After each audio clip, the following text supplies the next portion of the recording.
Good morning students. आज हम चर्चा प्रारंभ करेंगे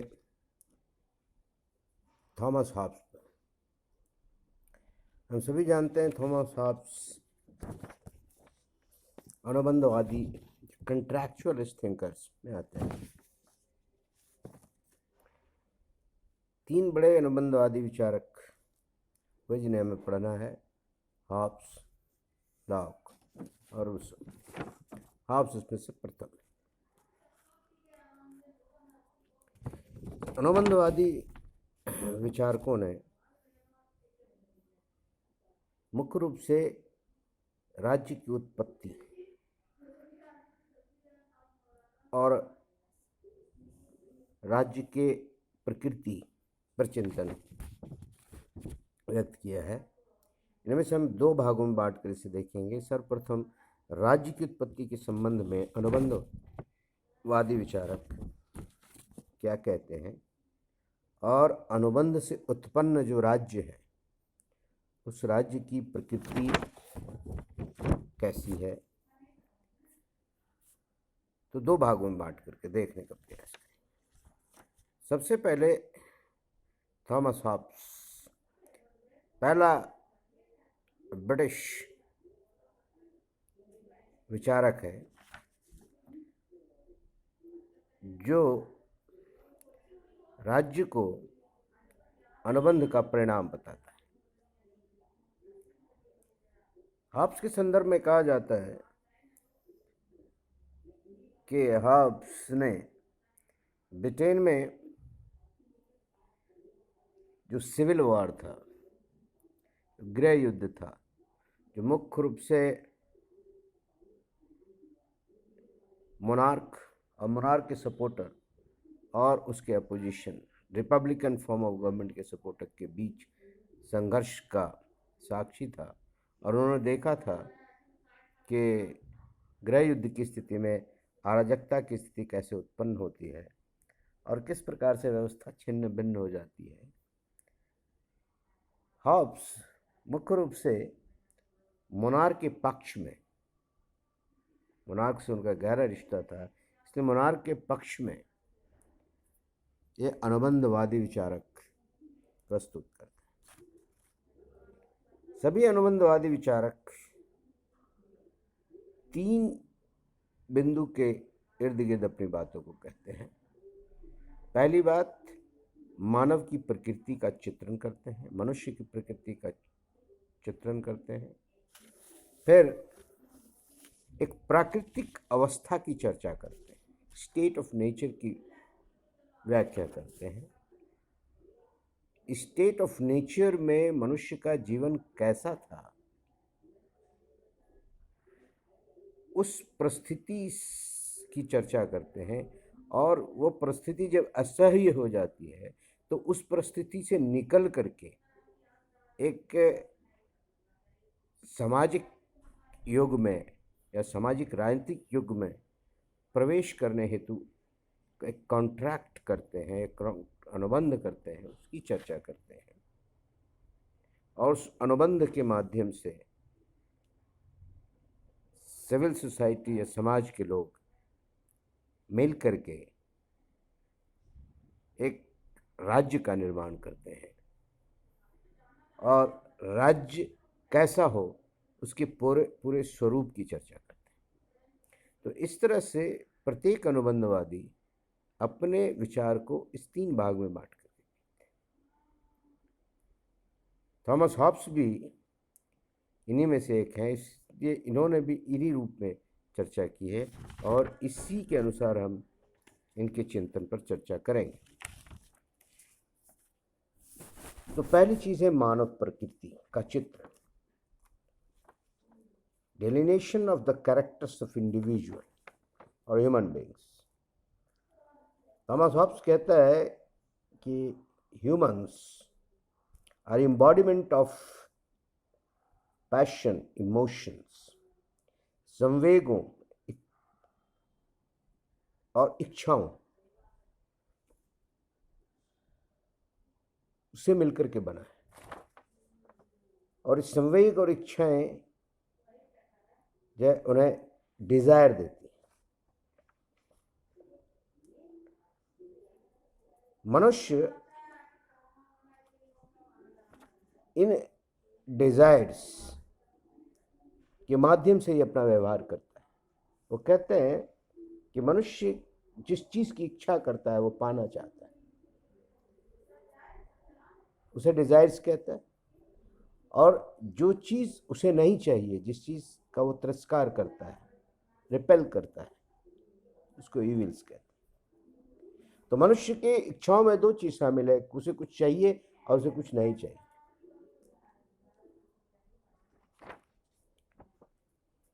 तो मनुष्य मूल रूप से इच्छाओं का गुलाम है। और चूंकि यहाँ पर हॉब्स एक और बात कहता है कि मनुष्य और मनुष्य में एक आधारभूत समानता है। यदि मनुष्य और मनुष्य के मध्य तुलना करेंगे तो physical characteristics and mental qualities को मिला करके तो सभी लोग एक दूसरे से समान हैं। एक समानता की स्थिति है, समानता की स्थिति है, और सभी में समान इच्छाएं हैं। सभी उन समान इच्छाओं की पूर्ति करना चाहता है। तो इसलिए एक दूसरा व्यक्ति जो है को वो शंका की दृष्टि देखता है। इस element of distrust is prevalent among the people. Nobody trusts the another one. So each one distrusts the other. ऐसा माहौल है, और ऐसे माहौल में मनुष्य का जो चरित्र बना है, क्योंकि सभी को वो चीज चाहिए, तो वो स्वार्थी है। चरित्र उसका स्वार्थी है, वह झगड़ालू है, क्वारलसम है। हर आदमी अब जो है प्रतिस्पर्धा में है, कंपटीशन में है, और बहुत डिसीटफुल है, धोखेबाज है, हिंसात्मक है, हिंसा करने पे तुला हुआ है। तो कुल मिलाकर के मनुष्य का जो कैरेक्टर है, मनुष्य का जो चरित्र है, वो बहुत ही घटिया है। और ये लगभग मैकियावेली का जो ह्यूमन डिपिक्शन था उससे मेल खाता है। वो भी मनुष्य को स्वभाव से बहुत गंदा बता रहा है। स्वार्थी है, भयभीत है, धोखेबाज है, विश्वास नहीं किया जा सकता, व्यक्तिगत स्वार्थों का गुलाम है, व्यक्ति हितों का गुलाम है, सार्वजनिक हितों की बलि दे देता है। तो कुल मिलाकर मानव प्रकृति का जो डार्क साइड है वो प्रेजेंट करता है। जो पेसिमिस्टिक अप्रोच है उसका इस्तेमाल करता है। तो हॉब्स इस प्रकार से मानव प्रवृत्ति का जो काला पक्ष है, अंधेरा वाला पक्ष है, उसको व्यक्त करता है। मनुष्य में कोई अच्छाई नहीं है, मनुष्य में केवल बुराई ही बुराई है। अब ऐसे मनुष्यों से मिलकर के दूसरी चीज की जो चर्चा करता है वो बनती है, जिसको कहता है स्टेट ऑफ नेचर, प्राकृतिक अवस्था। इस प्राकृतिक अवस्था में वही मनुष्य है जिसका अभी चित्रण किया उन्होंने, जिसका कैरेक्टराइजेशन किया। स्वार्थी है, झगड़ालू है, हिंसात्मक है, डिस्ट्रस्टफुल है, मिसट्रस्ट है, सब कुछ है। There is no positive quality in human beings. इस अवस्था में कहता है कि मनुष्य के पास डिजायर है, is embodiment of passion, emotion, desire. Everybody desires three things. हर आदमी तीन प्रकार की चीजें चाहता है। सेल्फ प्रिजर्वेशन, स्वयं की सुरक्षा चाहिए, पहली चीज है। प्राप्त करना चाहता है, सुरक्षित महसूस करना चाहता है। दूसरी चीज है अचीव करना चाहता है, गेन करना चाहता है, मटेरियलिस्टिक टर्म्स में प्राप्त करना चाहता है, इकट्ठा करना चाहता है, धन धान्य चाहता है। और तीसरी चीज है ग्लोरी, प्रतिष्ठा चाहिए, सम्मान चाहिए। तीनों इंटररिलेटेड है। प्रत्येक मनुष्य की ये तीन इच्छाएं हैं। और जैसा कि मैंने पहले कहा कि सभी मनुष्य शक्ति और क्षमता में एक दूसरे के समान है, सभी की इच्छाएं समान है। सबकी इच्छाएं, सभी को दूसरे से प्रतिष्ठा चाहिए, सम्मान चाहिए। प्रत्येक को जो सीमित संसाधन है उस पर अपना कब्जा चाहिए, प्रत्येक का जीवन सुरक्षित चाहिए। ऐसी अवस्था में संघर्ष है। avashyambhavi. These, because everybody desires those three things, then this desire leads to conflict, and this conflict turns into violent conflict wherein nobody's life is secure. किसी का जीवन सुरक्षित नहीं. That's why what is the state of nature? All are at war against all. Each one is at war against all, and all is at war against one. So all are at war with all. सभी सभी के साथ युद्ध में लीन है. सभी सभी को जो है परास्त करना चाहता है. एक हिंसा का वातावरण. ऐसी परिस्थिति में जो डिजायर है, डिजायरस थिंग्स है, जो चाही गई चीज है, तीनों चीजें खतरे में. व्यक्ति का जीवन असुरक्षित है, जो आपने प्राप्त किया है उसका उपभोग खतरे में है, लुट जाने का खतरा है, और जो प्रतिष्ठा है उसकी कोई संभावना नहीं है.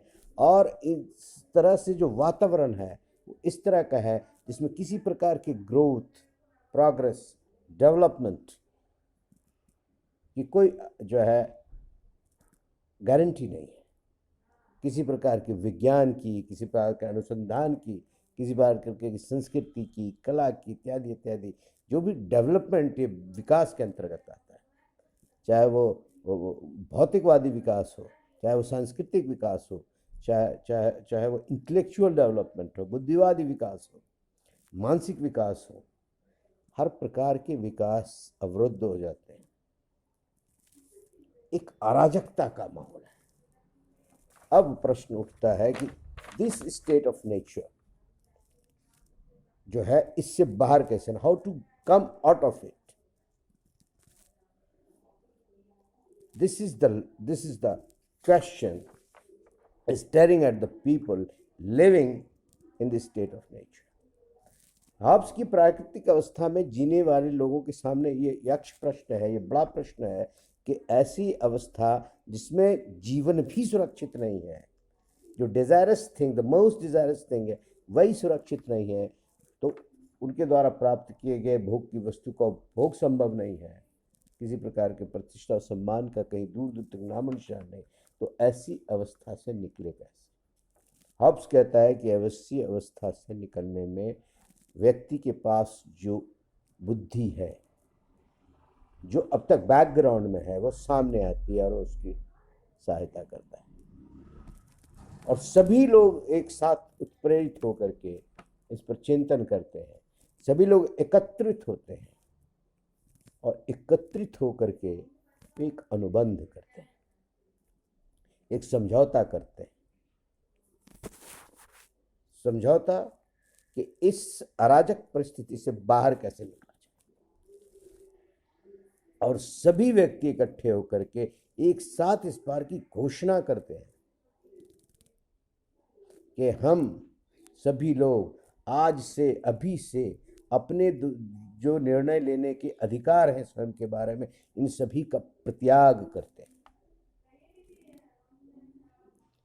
और ये प्रत्याग की हुई जो शक्ति है वो इकट्ठी होकर के वो लिविया था या संप्रभुता का रूप धारण कर लेती है, एक संप्रभु शासक का रूप धारण कर लेती है. और यहाँ पर इस अनुबंध का कैरेक्टर क्या है, अनुबंध का कैरेक्टर क्या है, अनुबंध की स्थिति क्या है कि जो शासक है, जो संप्रभु है, जो लिव्यता है, वह अनुबंध का परिणाम है, अनुबंध का हिस्सा नहीं है, अनुबंध का पार्टी नहीं है, अनुबंध का पक्षधर नहीं है. इसलिए वो अनुबंध से बांधा नहीं, वो अनुबंध से ऊपर है.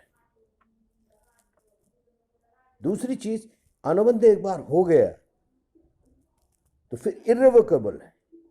अनुबंध को तोड़ा नहीं जा सकता, असंभव है. क्योंकि तोड़ते ही हम वापस अराजक स्थिति में पहुंच जाते हैं, उस प्राकृतिक अवस्था में पहुंच जाते हैं. तो हमारे पास चुनाव करना है, अराजक स्थिति और एक संगठित स्थिति, एक ऑर्गेनाइज्ड स्थिति, जहां पर एक कॉमन अथॉरिटी है, कॉमन सॉवरेन है. जहाँ पर अच्छाई बुराई को तय करने वाली एक संस्था है, अच्छाई बुराई को मापने वाली एक कानून है, एक परंपरा है, उस परंपरा को लागू करने वाली एक सत्ता है, जहाँ सब कुछ है, संगठित समाज है, इर्रिवोकेबल है। और चूंकि संप्रभुता या संप्रभु पर, शासक पर या लेव्याथा इस अनुबंध का हिस्सा नहीं है, इसलिए उस पर कोई अंकुश नहीं। तो ये 3 things are very important. The Leviatha is not a party to the contract, but is a product of the contract. The contract itself is irrevocable. Once entered into contract, can never be revoked.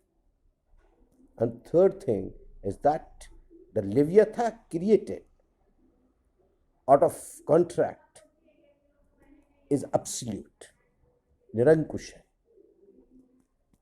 इस प्रकार से Hobbs चित्रण करता है कि एक संगठित समाज का निर्माण होता है, और संगठित समाज में जो सत्ता जो है वो निरंकुश है, और उसके जो है आदेश के अनुसार जो है वहाँ के लोगों के, रहने वाले लोगों के व्यवहार जो है वो संचालित होंगे। तो इस अनुबंध से निकला क्या? पहली चीज है अराजकता स्थिति का अंत होता है। दूसरी चीज है लोगों की जीवन की सुरक्षा सुनिश्चित होती है, और तीसरी चीज है शांति की अवस्था का प्रारंभ होता है, जिसमें हर प्रकार के ग्रोथ की संभावना उत्पन्न हो जाती है।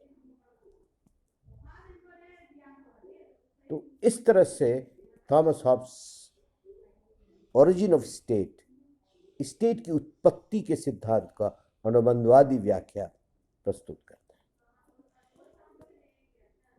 अब इसमें आलोचनाएं क्या हो सकती है? जो आलोचक है वो पहली आलोचना करते हैं कि मानव प्रकृति का जो चित्रण है वो एकाकी है, वन साइडेड है, एक ही पक्ष को व्यक्त किया गया है।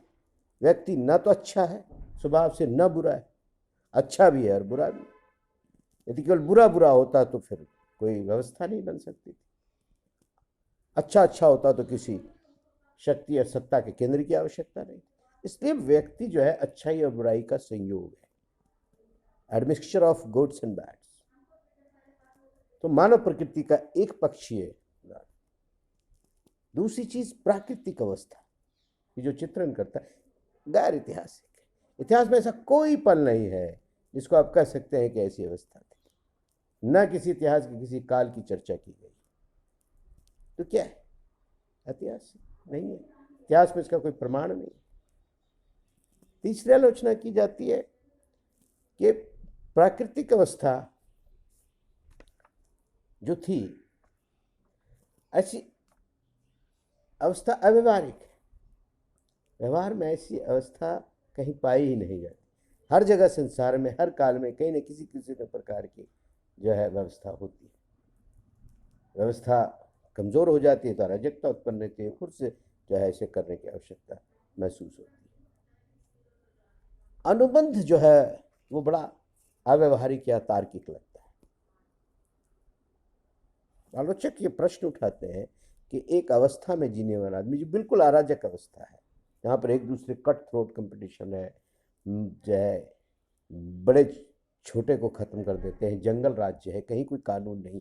अचानक एक रात्रि में लोगों को एक जो है बुद्धि या विवेक उत्पन्न होता है और वो दूसरे दिन इकट्ठे होते हैं, बैठ जाते हैं और वो व्यवस्था से निकल आते हैं। ये बिल्कुल एक कल्पना है, काल्पनिक कहानी है।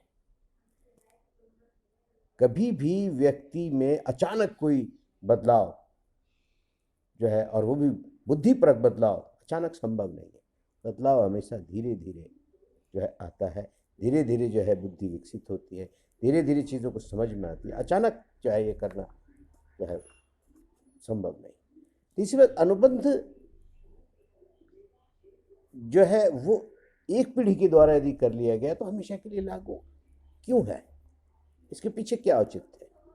यदि एक ग्रुप ने किसी समय में, इतिहास के किसी काल में पूर्वजों ने कोई समझौता कर लिया, तो आने वाली पीढ़ियों को भी वही अधिकार मिलने चाहिए।